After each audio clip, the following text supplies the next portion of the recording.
Messieurs, si vous avez besoin de quelque chose, appelez-moi. Je vais finir de préparer les tables au restaurant. Mais oui, Madame Lemoine. Allez-y.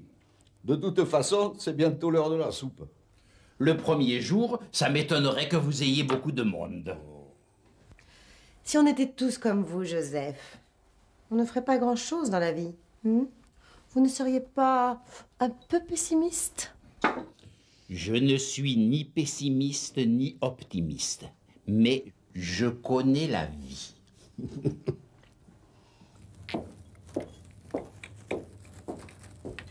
On devrait mettre un peu de musique, non? Non, pas le jour de l'ouverture. Il y a des gens qui n'aiment pas ça. Pour café, tu sais ce qu'on pourrait faire pour attirer du monde? Une grande soirée où on inviterait tout le village. J'ai eu la même idée, figure-toi. Mais il faut qu'on y aille doucement. Les gens ont leurs habitudes, et puis si on avait beaucoup de monde à la fois au café et au restaurant, il faudrait qu'on embauche quelqu'un. Et pour l'instant... Je pourrais peut-être vous aider davantage. Pas question. Tu as le bac à la fin de l'année. Et si tu le ratais, on ne serait vraiment pas contents, ton père et moi. T'inquiète pas, maman, je l'aurai. En tout cas, j'ai plein d'idées pour faire des soirées sympas. Pour ça, je te fais confiance. D'ailleurs, tu serais très bien responsable de communication.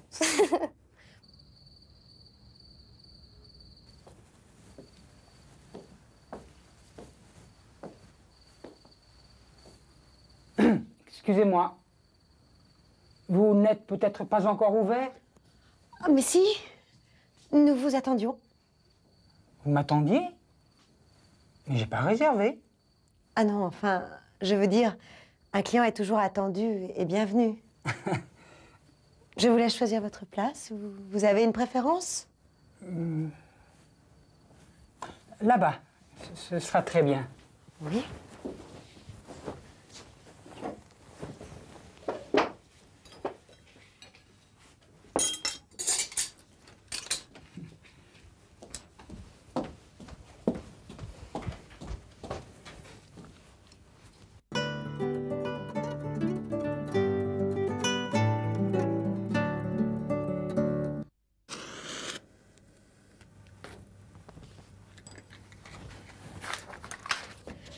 Vous avez choisi, monsieur? J'hésite. Il y a tellement de choses. Je peux vous conseiller, si vous voulez. C'est-à-dire, je mange très peu le soir. J'ai des problèmes d'estomac, vous comprenez? Bien sûr. Vous pourriez commencer par une crème d'asperges. Oui, mais je ne digère pas les asperges. Bien. Alors, qu'est-ce que vous diriez d'une mousse de saumon aux herbes? C'est délicieux. Je ne tolère ni les asperges ni les herbes. Je préférerais prendre le plat de résistance directement. Si je mangeais trop, je serais malade, vous comprenez? Oui, à cause de votre estomac. Et je dors mal aussi. On pourrait vous faire une petite tisane à la fin du repas. Ça vous aiderait à dormir. Ah non! Pas de tisane, j'ai des problèmes de reins. Alors les tisanes, vous comprenez? Je comprends. Je vous laisse encore réfléchir. Pendant que vous choisissez, je vous apporte la carte des vins. Je ne bois que de l'eau. Ni apéritif, ni vin. L'alcool me donne des migraines, vous comprenez? Oui, bien sûr. Excusez-moi. Je ne veux pas être indiscrète, mais que disent les médecins? Ils me donnent des médicaments. Ah.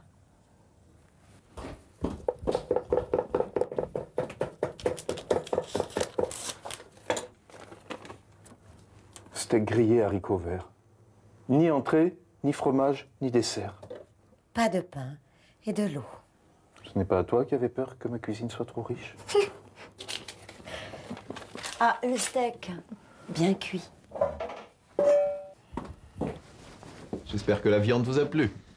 Peut-être un peu trop de beurre, mais cuit à point. Merci. J'espère que nous aurons le plaisir de vous revoir.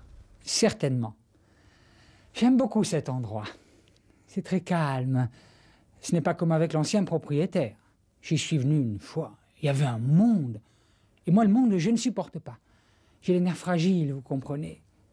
Maintenant, c'est parfait.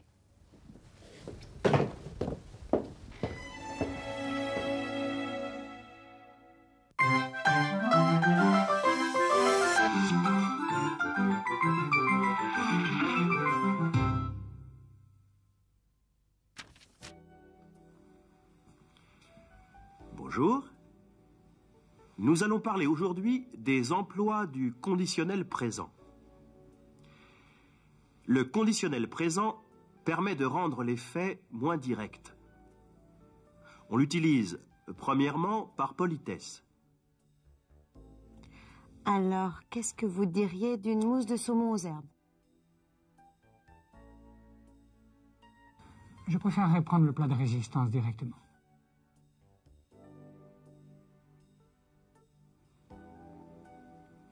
Deuxièmement, on emploie le conditionnel pour faire des suggestions et donner des conseils aimables. On devrait mettre un peu de musique, non? Vous pourriez commencer par une crème d'asperges? Troisièmement, on peut faire des hypothèses avec le conditionnel. Le premier jour, ça m'étonnerait que vous ayez beaucoup de monde. D'ailleurs, tu serais très bien en responsable de communication. Quatrièmement, on utilise le conditionnel pour exprimer une conséquence hypothétique. Si je mangeais trop, je serais malade, vous comprenez? Et si tu le ratais, on ne serait vraiment pas contents, ton père et moi.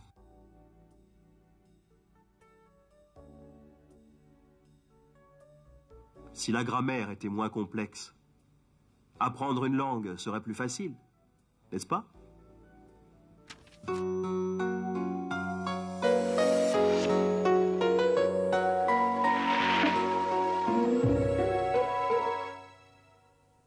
On devrait mettre un peu de musique, non? Et si on mettait un peu de musique? Pourquoi on ne mettrait pas un peu de musique? Un peu de musique, tu n'es pas contre?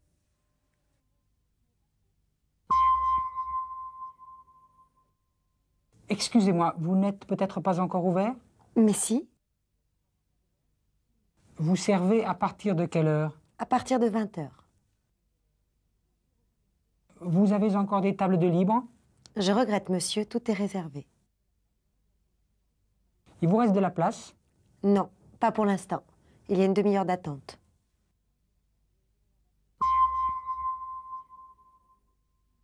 J'espère que nous aurons le plaisir de vous revoir. Certainement. J'aime beaucoup cet endroit. J'espère que ça vous a plu et que nous vous reverrons. Oui, ça m'a beaucoup plu.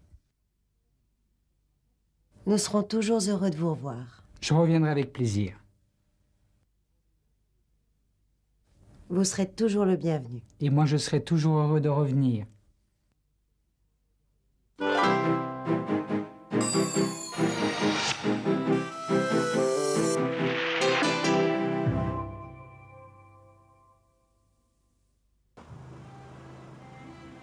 La façon la plus agréable d'aborder Strasbourg est de longer les canaux qui entourent la Petite France, un des endroits les plus pittoresques de cette ville. Ces maisons à colombages étaient celles de pêcheurs, de meuniers et de tanneurs au XVIIe siècle.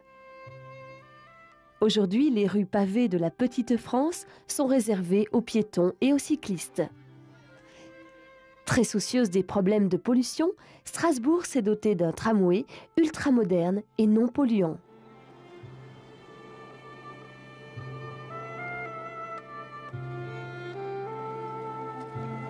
Toute la ville est quadrillée par de nombreuses pistes cyclables et les Strasbourgeois n'hésitent pas à les emprunter malgré la rigueur des hivers.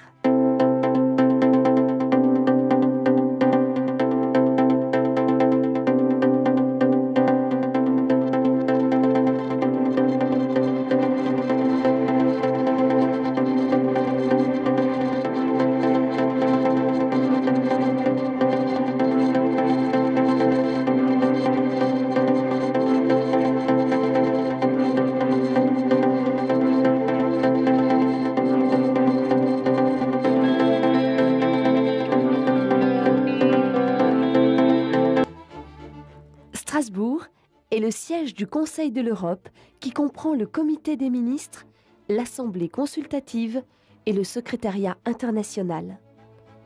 Le Palais de l'Europe abrite les sessions du Parlement européen.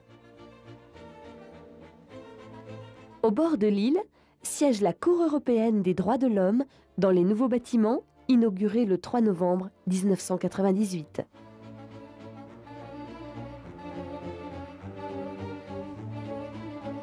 À Strasbourg, on passe sans transition d'une architecture futuriste à celle des siècles passés.